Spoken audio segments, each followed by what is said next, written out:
is very dear to my heart. It is the James Promersberger Memorial Award, and he was my father. My dad graduated in 1962 and was a member of the Austintown Fitch football team. He was chosen as the All-Still Valley Player Conference for Austintown and most valuable player for football his senior year. As a member of the football team, he displayed integrity, character, and leadership, much like the young man that I'm going to honor today. My dad was not very tall, but he played like a giant. On the football field, his friends and classmates describe him as fearless. I have spent most of my life learning everything that I can about my father, the stories I could tell you.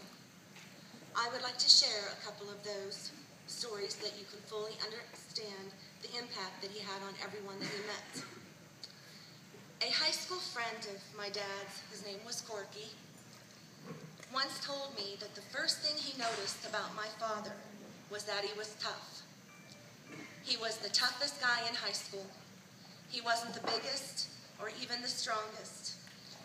But what made him so tough was that he believed the odds were never too great or the opponent was never too big. Corky also made something very clear, and I will quote him. As tough as Jimmy was, there was one thing that he was not, and that was a bully. In fact, he was just the opposite.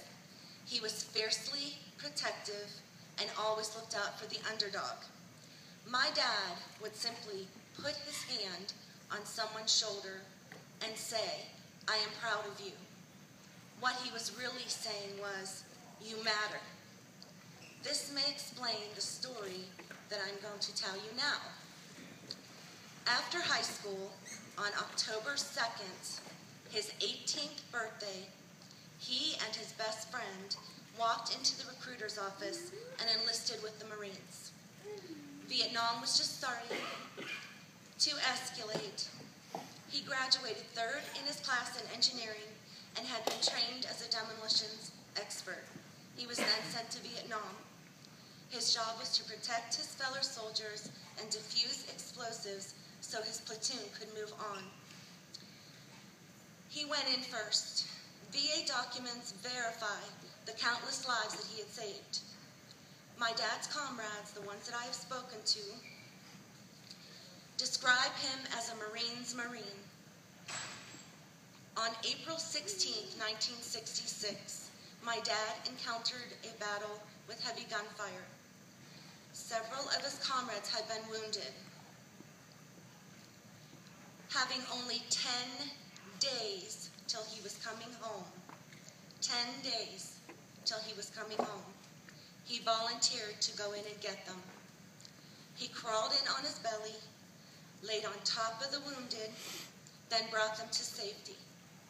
He had just saved 11 men when he heard a 12th man calling for help. He crawled in again. As he approached this man, he heard mortar coming towards them. He jumped on the wounded man to shield him. He was hit by the mortar and died shortly after. How I know this story is the 12th man called me several years ago to tell me what my father had done. The 12th man survived.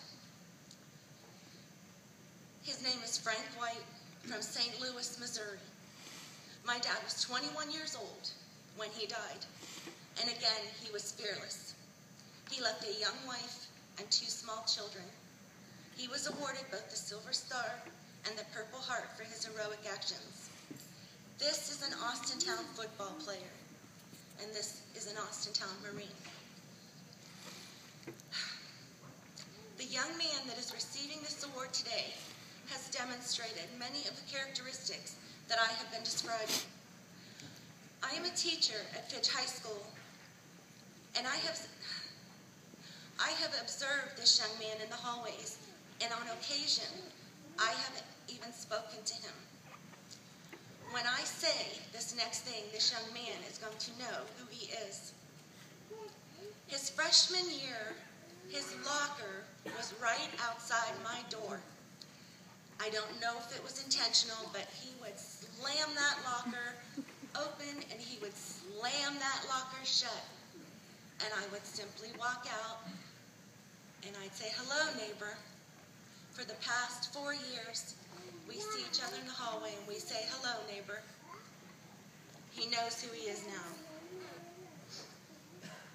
What I have noticed about this young man, that he always gives a smile, sometimes an ornery smile,